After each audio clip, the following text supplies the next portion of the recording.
Hi everyone, শুভ সন্ধ্যা। আশা করি সবাই ভালো আছেন। আর এটা হচ্ছে আপনাদের সাথে প্রথম ম্যাথ ক্লাস। তার আগে হয়তো যারা নতুন স্টুডেন্ট আছেন তাদের সাথে আমার এখনও অবধি দেখা হয় নাই। তো আজকে হচ্ছে আমরা টোটালি ম্যাথের উপর একটা সামারি ক্লাস নেব, পাশাপাশি যে কোনো একটা টপিক বলতে একটা নির্দিষ্ট টপিকের উপর আপনাদের হচ্ছে আজকের ক্লাসটা আমি কন্ডাক্ট করার ট্রাই করব, ঠিক আছে?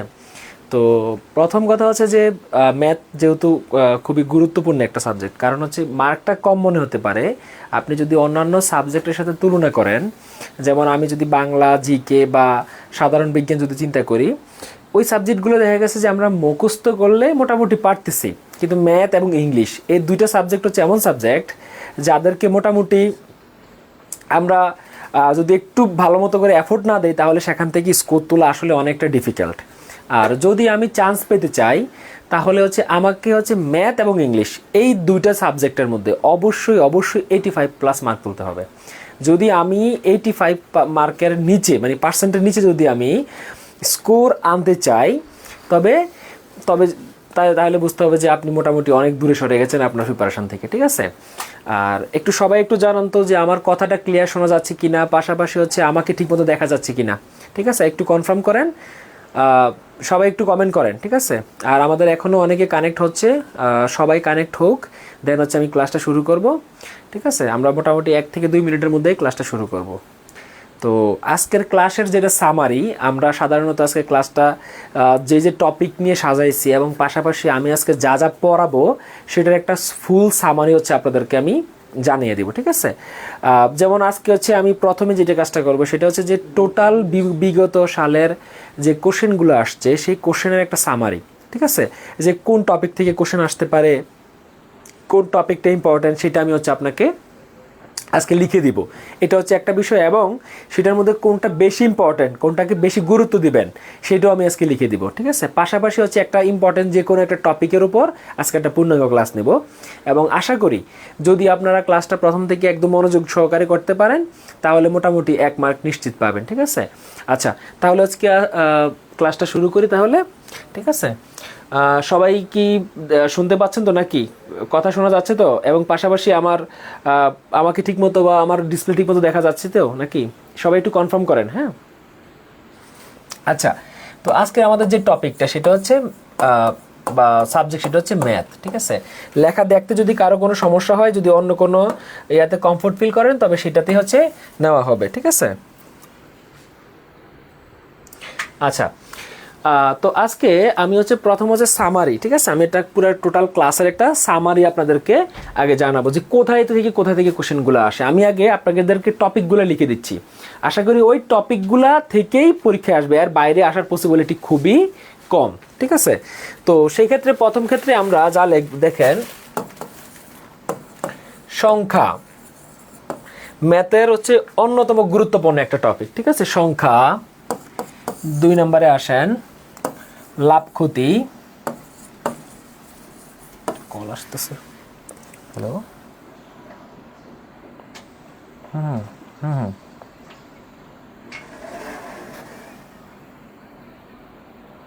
হ্যাঁ, পাবেন পাবেন। হুম, আচ্ছা আচ্ছা। হুম হুম হুম হুম হুম হুম আচ্ছা, ওইটা আমি আইসা আপনাকে জানাই দেবো, হ্যাঁ? ওইটা অফিসে তো বেরোবো এখন। আচ্ছা আচ্ছা, সরি ক্লাসটা একটু ইন্টারাপ্ট হওয়ার জন্য। কি হইতেছে এটা ডিসপ্লেটাতে? আচ্ছা, লাভ ক্ষতি, তারপর হচ্ছে শতকরা, তারপর হচ্ছে ভগ্নাংশ। একটু নিচে না? আচ্ছা, ভগ্নাংশ ও দশমিক ভগ্নাংশ।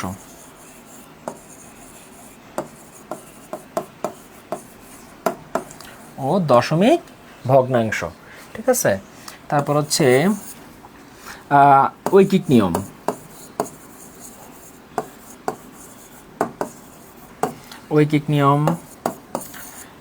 তারপর হচ্ছে যে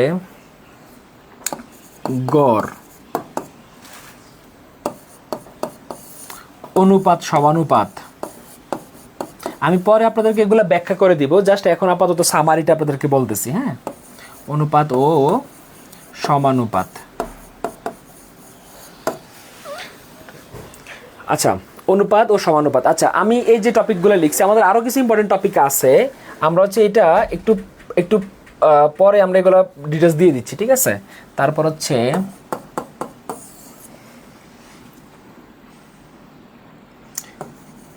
জ্যামিতি,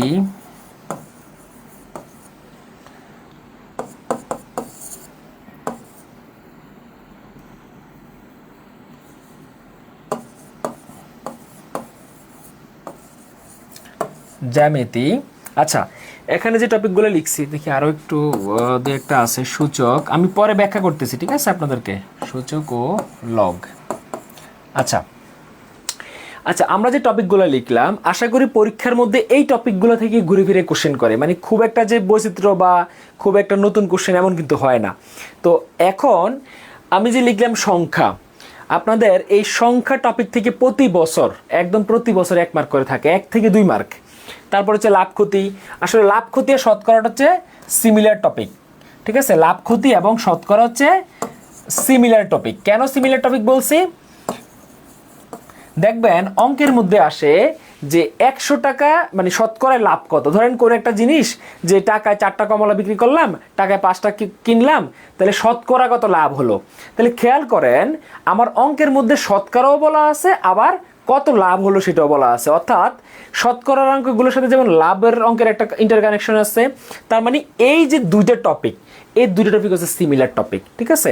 কিন্তু এই যে লাভ ক্ষতির অঙ্ক, মানে যেটাকে আমরা সাধারণত মুনাফা বা সুদের অঙ্ক বলি, এই অঙ্কগুলোর মধ্যে আবার দুইটা ডিপার্টমেন্ট আছে। একটাকে বলে হচ্ছে সরল মুনাফা, আর একটাকে বলে হচ্ছে চক্রবৃদ্ধির মুনাফা, অর্থাৎ ইংলিশে যেটাকে বলে সিম্পল ইন্টারেস্ট আর হচ্ছে কম্পাউন্ড ইন্টারেস্ট, ঠিক আছে। তো এখন আমরা যে এই যে দুইটা টপিক যে আমরা পরীক্ষার মধ্যে জন্য লিখছি, এই দুইটা থেকে অবশ্যই অবশ্যই 1 থেকে 2 মার্ক থাকবেই, ঠিক আছে। তারপর ভগ্নাংশ এবং দশমিক ভগ্নাংশ অলসো গুরুত্বপূর্ণ টপিক। ঐকিক নিয়ম থেকে প্রতি বছর 1 মার্ক থাকে। গড় থেকে মাঝে মাঝে থাকে, অনুপাত সমানুপাত থেকে হচ্ছে মাঝে মাঝে থাকে। তারপর হচ্ছে জ্যামিতি 2বার লিখছি না। আচ্ছা আচ্ছা, এটা জ্যামিতির বদলে হচ্ছে আমরা যেটাকে সিলিন্ডারের অঙ্ক বলে, ঠিক আছে। সিলিন্ডার, ওই যে আমরা সিলিন্ডার অঙ্কগুলো করছি না বেশ কিছু, ঠিক আছে, ওইসব আর কি। আচ্ছা এবার আচ্ছা, সূচক লগ আমরা একটা টপিক স্কিপ করে গেছিলাম, সেটা হচ্ছে বীজগণিতিক রাশিমালা, ঠিক আছে। বীজগণিতিক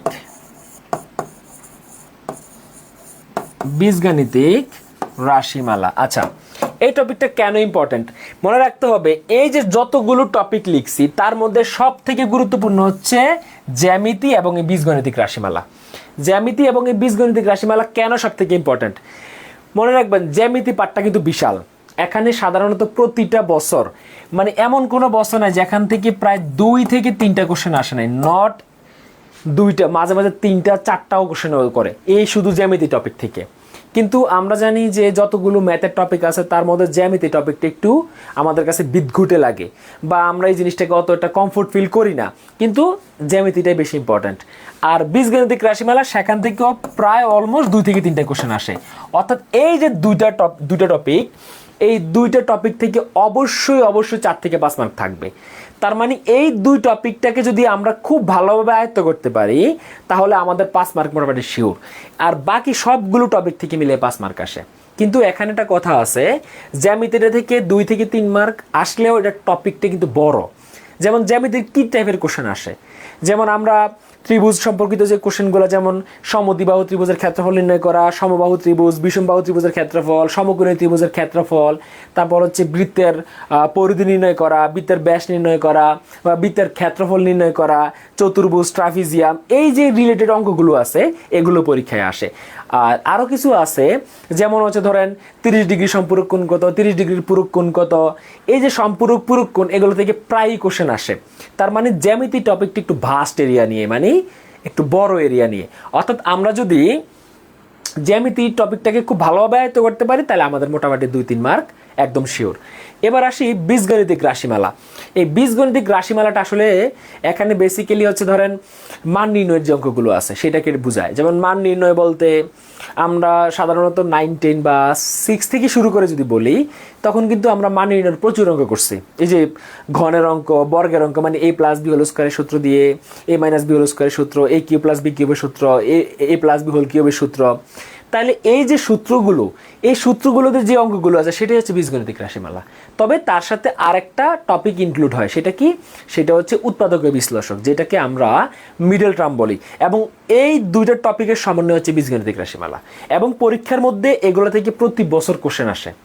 কথা কি বুঝতে পারছেন? আর এই টপিকগুলো যদি আমরা মোটামুটি ভালোভাবে আয়ত্ত করতে পারি, তাইলে আমাদের আর আশা করি যে ম্যাথ নিয়ে কোনো প্রবলেম হবে না। আরও একটা টপিক মনে হয় আমার হঠাৎ করে মাথায় আসে, সেটা হচ্ছে বয়স সংক্রান্ত ম্যাথ। খুবই গুরুত্বপূর্ণ। বয়স সংক্রান্ত ম্যাথ কোনটাকে বলে? ওই যে পিতা পুত্রের অঙ্ক। এখন দেখবেন আপনারা বিগত বছরের কোশ্চেন অ্যানালাইসিস করলে যে পিতা পুত্রের এই অঙ্কগুলো পরীক্ষায় একবারে প্রায়ই দেয়। ঠিক আছে, একটু মাঝে মাঝে ঝামেলা লাগায়, কিন্তু সহজ। ঠিক আছে, একটা দুইটা ক্লাস করলে সেটা আশা করি সলিউশন হয়ে যাবে। ঠিক আছে, বয়স সংক্রান্ত। আচ্ছা, এই টপিকগুলো হচ্ছে আপনারা ঠিকমতো আয়ত্ত করবেন।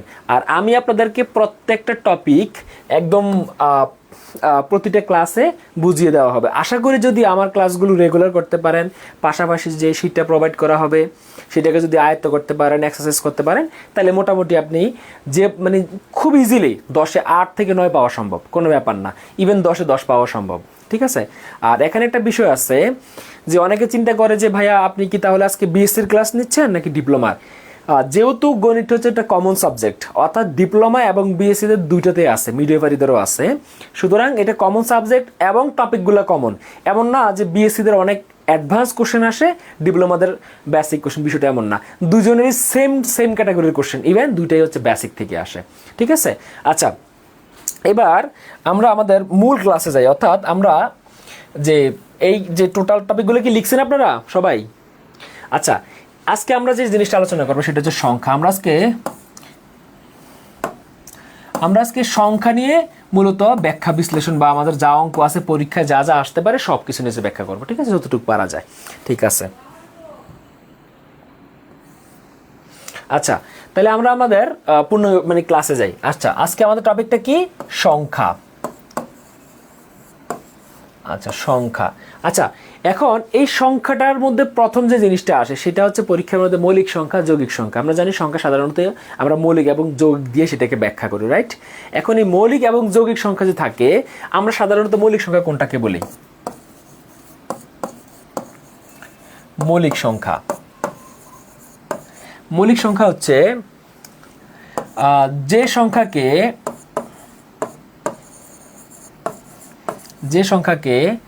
ওই সংখ্যা ব্যতীত অন্য কোনো সংখ্যা দ্বারা ভাগ করা যায় না। অন্য কোনো সংখ্যা দ্বারা ভাগ করা যায় না, তাকেই মৌলিক সংখ্যা বলে। ঠিক আছে, তাকেই মৌলিক সংখ্যা বলে। মৌলিক সংখ্যা বলে।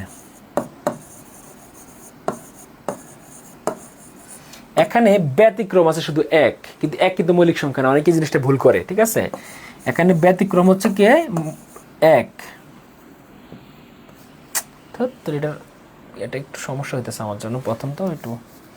আচ্ছা, ব্যতিক্রম।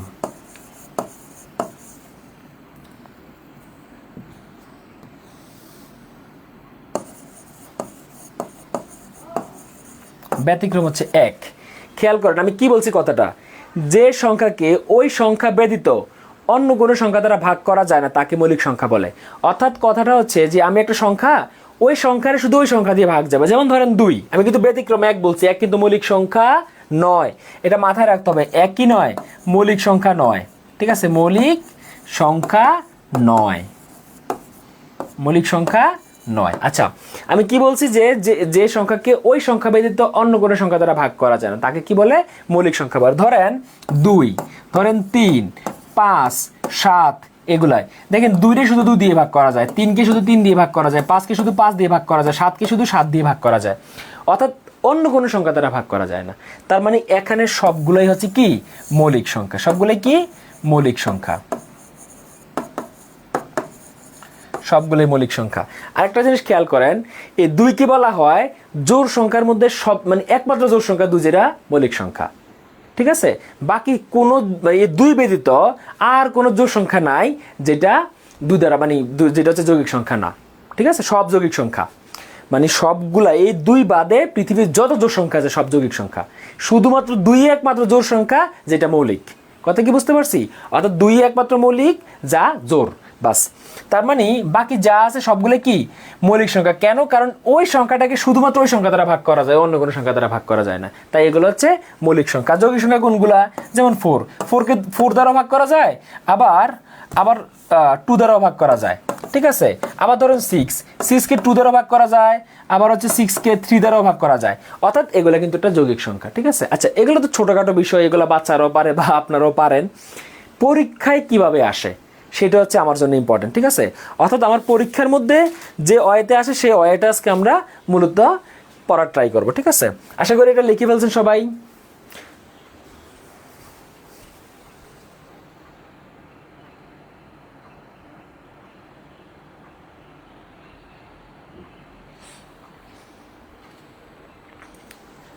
আচ্ছা, সবাই আশা করি লিখে ফেলছেন, ঠিক আছে?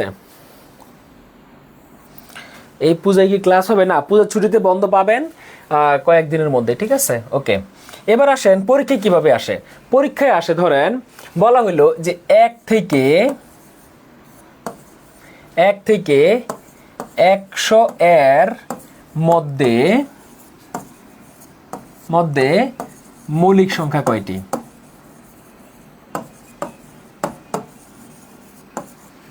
মৌলিক সংখ্যা কয়টি বলা হলো যে 1 থেকে 100-র মধ্যে মৌলিক সংখ্যা কয়টি। এটা আমরা মুখস্থ বলে দিব কয়টি জানি? 25টি, তাই না? আচ্ছা, এখন অনেকে বলতে পারে ভাইয়া 25টি আপনি কেমনে জানলেন? এটা তো মুখস্থ করছেন, ম্যাথ কি মুখস্থ করা যায়? হ্যাঁ, বিষয়টা হচ্ছে যে আমরা অনেক সময় সিচুয়েশনের কারণে এখন পরীক্ষার হলে কি আমি বসে বসে এক তো বাদ 2, 3, 5, 7, 11, 13 এভাবে গণে গণে কি আমি একদম 100 পর্যন্ত গণা সম্ভব? যেহেতু আমার একটা ম্যাথের পিছনে সর্বোচ্চ আমি 1 মিনিট দিতে পারবো, তাও 1 মিনিট দিলেও সেটা বেশি হয়ে যাবে, কারণ আমার 60 মিনিটে 100টা কোশ্চেন অ্যান্সার করা লাগবে। তার মানে আমি প্রতিটা কোশ্চেন মাত্র 40 সেকেন্ডে অ্যান্সার করতে হবে, ঠিক আছে? তাহলে আমাকে কিছু শর্টকাট শিখতে হবে।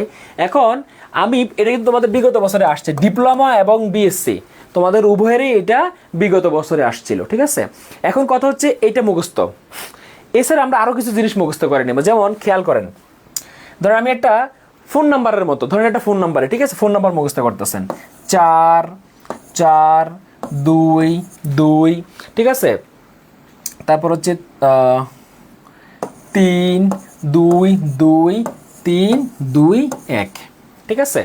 ধরেন আমি একটা নাম্বার দিলাম, একটা ফোন নাম্বার ধরেন মুখস্থ করে ফেলেন যে 4422322321, ঠিক আছে? যে 4422322321, এটা একটা ফোন নাম্বার, একদম ধরেন এটা ফোন নাম্বার। এবার এটাকে হচ্ছে 1 থেকে 10-এর মধ্যে মৌলিক সংখ্যা কয়টি? 4টি। এবার আসেন 10-এর পর কি 11, 11 থেকে 20, 20-এর মধ্যে মৌলিক সংখ্যা কয়টি? 4টি। এবার আসেন 21, 21 থেকে 30, 30-এর মধ্যে মৌলিক সংখ্যা কয়টি? 2টি। এবার হচ্ছে 30, 31 থেকে 40, মৌলিক সংখ্যা কয়টি? 2টি। 41 থেকে 50 কয়টি? 3টি।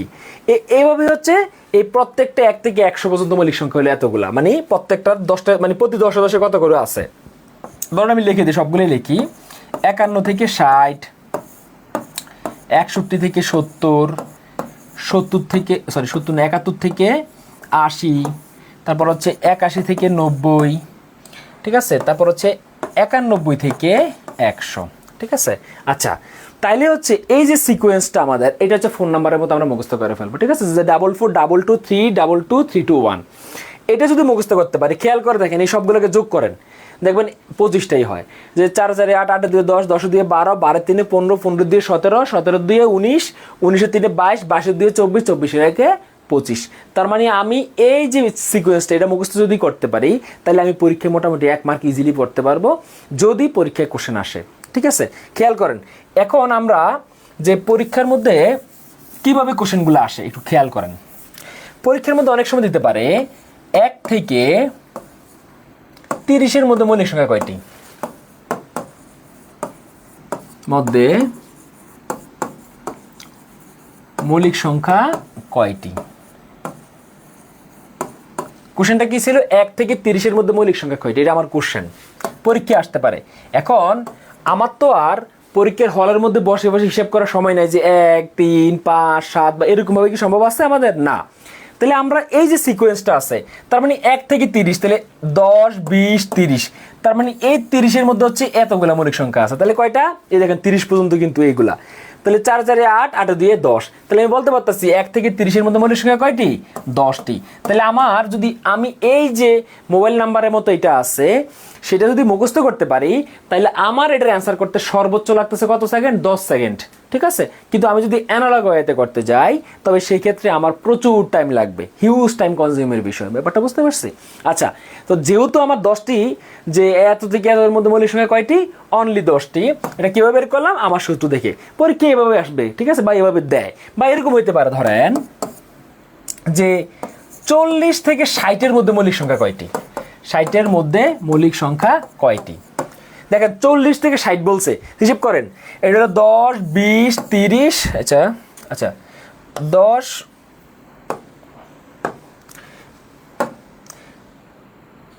এটা কি ধরেন, এটা হচ্ছে 10, এটা 20, 30, 40, ঠিক আছে। তার মানে 40 হচ্ছে এতটুকু পর্যন্ত, এই এতটুকু কতটুকু পর্যন্ত? এতটুকু কি? 40, রাইট। এবার বলছে 40 থেকে 60, মানে 40-এর আগে না কিন্তু, 40-এর পর থেকে। এবার 40-এর পর থেকে 60 কোনটা আছে? দেখেন এটা হচ্ছে 10, 20, 30, 40 বাদ। এবার হচ্ছে এই যে 40 থেকে 50-এর মধ্যে, আবার 50 থেকে 60-এর মধ্যে, তার মানে 40 থেকে 60 হচ্ছে এতটুক, অতটুক না, আবার সরি এটা বেশি গেছি কি আবার।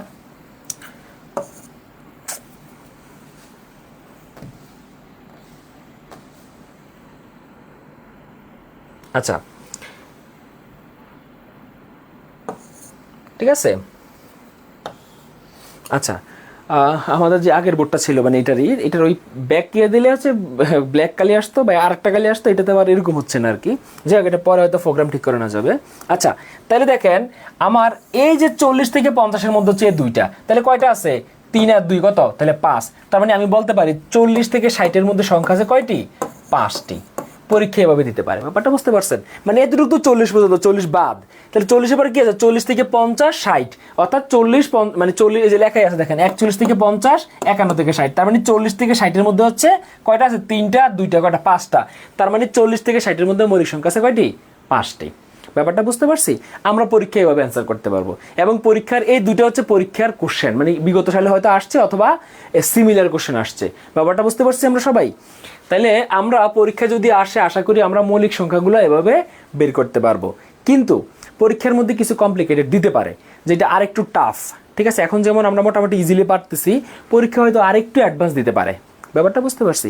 দেখেন পরীক্ষায় আবার কীরকম কোশ্চেন আসতে পারে, আমরা একটু পরীক্ষার আরও একটু অ্যাডভান্স কোশ্চেন করি, ঠিক আছে।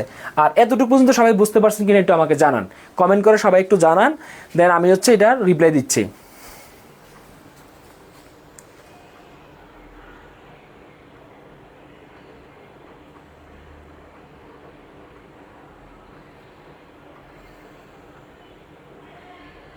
ওকে, জি স্যার, বুঝতে পারছি। তাহলে এটা হচ্ছে আমার সিকোয়েন্সটা। আচ্ছা, এবার আমি একটু অ্যাডভান্স দিকে যাচ্ছি। হ্যাঁ, খেয়াল করেন, পরীক্ষায় আসলো নিচের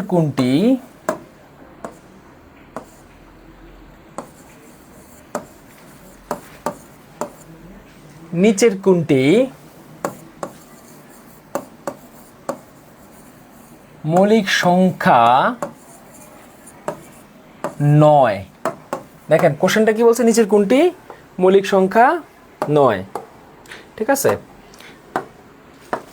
আচ্ছা, ধরেন আমি অপশনগুলো দিলাম। হ্যাঁ, অপশনগুলো দিলাম 251 খ, 253 গ, 243, এটা হচ্ছে গ, ঘ ধরেন দিলাম 247 দিলাম, ঠিক আছে, 247 দিলাম। আচ্ছা, এবার দেখেন তো আমি কোশ্চেনটা কি করছি, যে নিচের কোনটি মৌলিক সংখ্যা নয়। আগে আমাকে কোশ্চেনটা পড়তে হবে যে কোশ্চেনটা আসলে আমাকে কি বলছে। তা আমার কোশ্চেনে বলছে যে নিচের কোনটি মৌলিক সংখ্যা নয়, তার মানে অপশনটা হচ্ছে যৌগিক সংখ্যা। যেহেতু মৌলিক সংখ্যা নয় মানে যৌগিক সংখ্যা, তার মানে আমার এই চারটার মধ্যে যে কোনো একটা সংখ্যা আছে যেটা কি না যৌগিক সংখ্যা, অর্থাৎ ভাগ যায়। দেখেন কনফিউশনটা কোন জায়গায়, প্রত্যেকটা কোশ্চেন দেখে কি মনে হইতেছে সবগুলো মৌলিক সংখ্যা না, মানে মনে হইতেছে না এমন আমরা সহজে যেটা নির্ণয় করতে পারি এমন কিন্তু লাগতেছে না যে আমি চাইলে এটাকে নির্ণয় করে ফেলতে পারতেছি না। কারণ দেখেন প্রত্যেকটা অপশন কিন্তু একটু কনফিউজড, এবং পরীক্ষার হলের মধ্যে ওরা আপনাকে মানে একটু কনফিউশন করার জন্য এই ধরনের বিভিন্ন ট্রিকি কোশ্চেন দিতে পারে, ঠিক আছে, যার জন্য যাতে করে আপনি অ্যান্সারটা দিতে টাইম লাগান অথবা না দিতে পারেন। দেখেন কোশ্চেন কিন্তু সহজ, যৌগিক সংখ্যা মানে যেটাকে ভাগ যাবে অন্য সংখ্যা দ্বারা, অর্থাৎ এই চারটার মধ্যে একটা সংখ্যা আছে যেটা অন্য সংখ্যা দ্বারা ভাগ যাবে, কিন্তু দেখেন পুরো কমপ্লিকেটেড অবস্থা, বের করা যাচ্ছে না, কিন্তু আসলে কিন্তু এটা যৌগিক আছে। যেমন 251 কোনো সংখ্যা দ্বারা ভাগ করা যায় না, 253কে যায়, 253কে যায়, সরি 253কে যায়, কত দিয়ে যায় 11 দিয়ে যায়। দেখেন 11 ভাগ 253, 11 দুগুণে 22 থাকে কত 3, তাহলে 3 11 33, ঠিক আছে, দেখেন মিলে গেছে।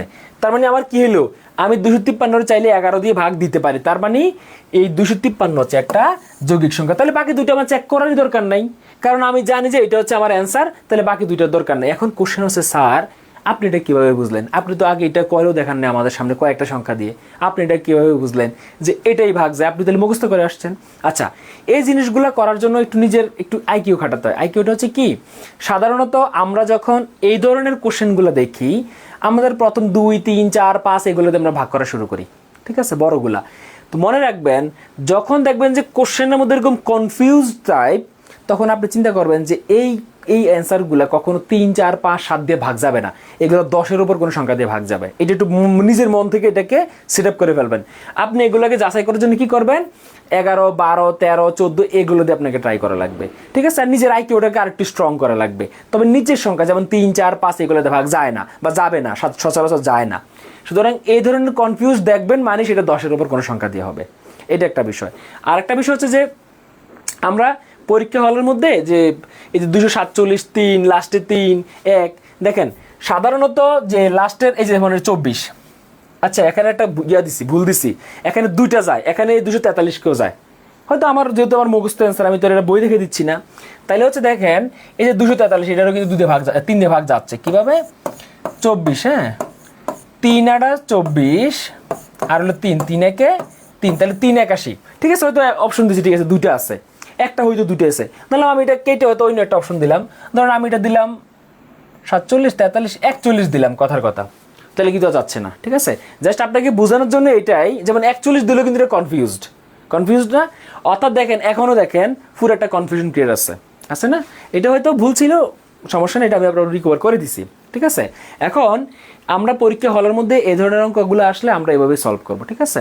আচ্ছা সবাই কি বুঝতে পারছেন না কোনো কনফিউশন আছে, থাকলে জানান।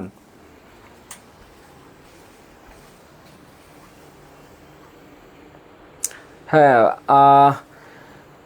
কোশ্চেন হচ্ছে 243 হবে, 243 বুঝছি সবাই, এটা আমি ভাবতেছিলাম, হঠাৎ করে যখন চোখের সামনে পড়লো আপনারা এটা নিয়ে কমেন্ট করবেন, যাই হোক আমি এটা করে দিলাম, ঠিক আছে, সলিউশন করে দিলাম। আচ্ছা এবার আমরা মোটামুটি মৌলিক এবং যৌগিক নিয়ে যে ধরনের কোশ্চেন আসতে পারে আমি আলোচনা করে দিছি, এর বাইরে আর আসার পসিবিলিটি খুবই কম, ঠিক আছে। আপনাদেরকে জাস্ট দেখানোর জন্য যে এটা আসলে একটা কনফিউশন ক্রিয়েট করে এবং করে, কিন্তু অলসো দেখতেছেন যে এটা খুব ভালো একটা কনফিউশন ক্রিয়েট করে, কথা কি বুঝছেন। আচ্ছা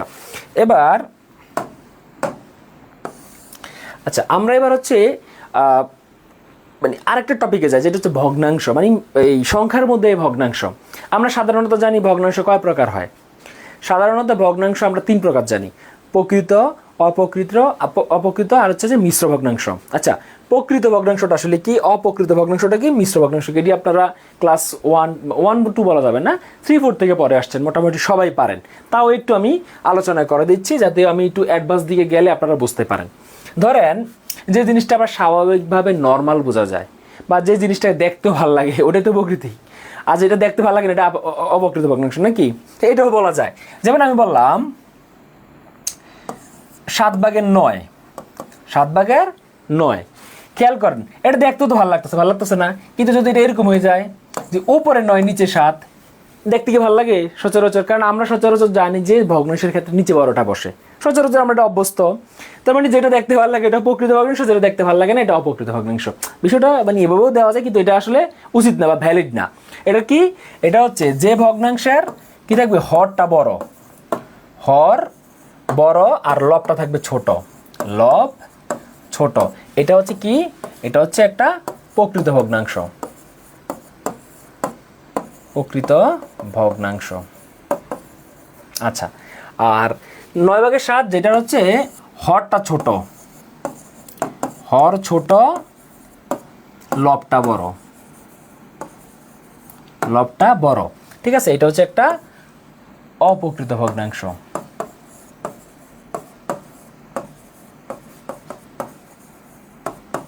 অপ্রকৃত ভগ্নাংশ।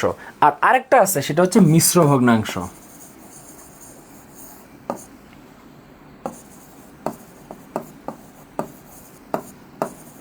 মিশ্র ভগ্নাংশ, মিশ্র ভগ্নাংশ কোনটা মনে রাখবেন, মিশ্র ভগ্নাংশ ওয়ান কাইন্ড অফ অপকৃত ভগ্নাংশ। পৃথিবীর যে কোনো মিশ্র ভগ্নাংশ একটা অপকৃত ভগ্নাংশ হিসেবে আমরা এটাকে কনসিডার করতে পারি। কীভাবে এটা এখনই বুঝবেন, 3 সমস্ত ধরেন 1/2 ধরেন, এটাকে একটা মিশ্র ভগ্নাংশ বলে। যেটা সমস্ত থাকবে সেটা একটা মিশ্র ভগ্নাংশ।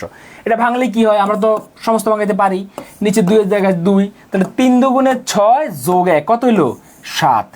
দেখেন তো এটা ভাঙানোর পরে এটা অপকৃত ভগ্নাংশ হয়ে গেছে কিনা, যেখানে কিনা কি হয়ে গেছে, হরটা ছোট লবটা বড়। তার মানে পৃথিবীর যে কোনো মিশ্র ভগ্নাংশ একটা অপকৃত ভগ্নাংশ। কথা কি বুঝতে পারছেন? আর দেখছেন এটা হচ্ছে সমস্ত ভাঙানো আর এটা হচ্ছে মিশ্র ভগ্নাংশ। এখন এটা তো আমরা মোটামুটি কম বেশি সবাই পারি, কিন্তু পরীক্ষায় কিভাবে আসে, পরীক্ষার আসার এটা কি, এটা নিয়ে একটু ব্যাখ্যা বিশ্লেষণ করি বা এটা নিয়ে একটু আলোচনা করে দেখি যে পরীক্ষায় আসার কি। আচ্ছা, পরীক্ষার মধ্যে সচরাচর দেখেন যদি কারো লিখতে দেরি হয়, প্রয়োজনে ক্লাসটা যখন রেকর্ডও থাকবে আপনারা একটু ক্লাসের পরে এসে আবার একটু রিচেক দিয়ে লিখে নেবেন যদি আমি যদি আগে মুছে ফেলি, ঠিক আছে। আচ্ছা, এবার হচ্ছে পরীক্ষা কিভাবে আসে। পরীক্ষা থাকলো ধরেন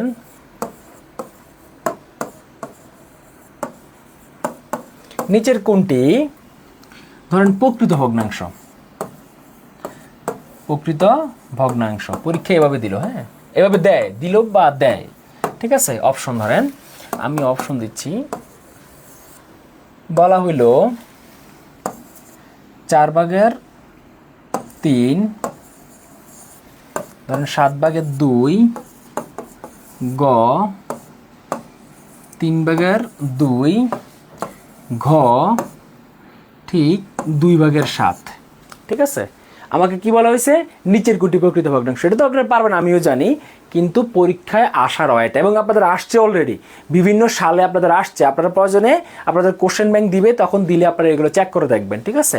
এখন মনে হতে পারে বিএসসিদের যারা সায়েন্স থেকে সাধারণত যায় তারা ম্যাথের তুলনাগুলো একটু বেটার হয় আমরা যতটা জানি আর কি, ঠিক আছে। এখন সেই ক্ষেত্রে আমরা তারা হয়তো ভাবতে পারে ভাইয়া এগুলো এত সহজ ম্যাথ, এগুলো কি পরীক্ষায় আসবে বা এগুলো কি পরীক্ষায় আসে, এত সহজ পরীক্ষা কি মানে পরীক্ষায় কি দেয়। তো মনে রাখবেন, ঠিক আছে, যে নার্সিংয়ের মধ্যে যে ম্যাথগুলো আসে ভাই, বিলিভ মি খুবই ইজি ম্যাথ দেয়। এই যে আমি এগুলো দেখাচ্ছি না, এগুলো একটা আমার মুখস্থ না, আপনি গিয়ে সুন্দর মতো হয়তো অ্যান্সার মিলবে না, হয়তো আমি আমার মতো করে মানে অপশনগুলো দিছি, কিন্তু কোশ্চেনটা এরকম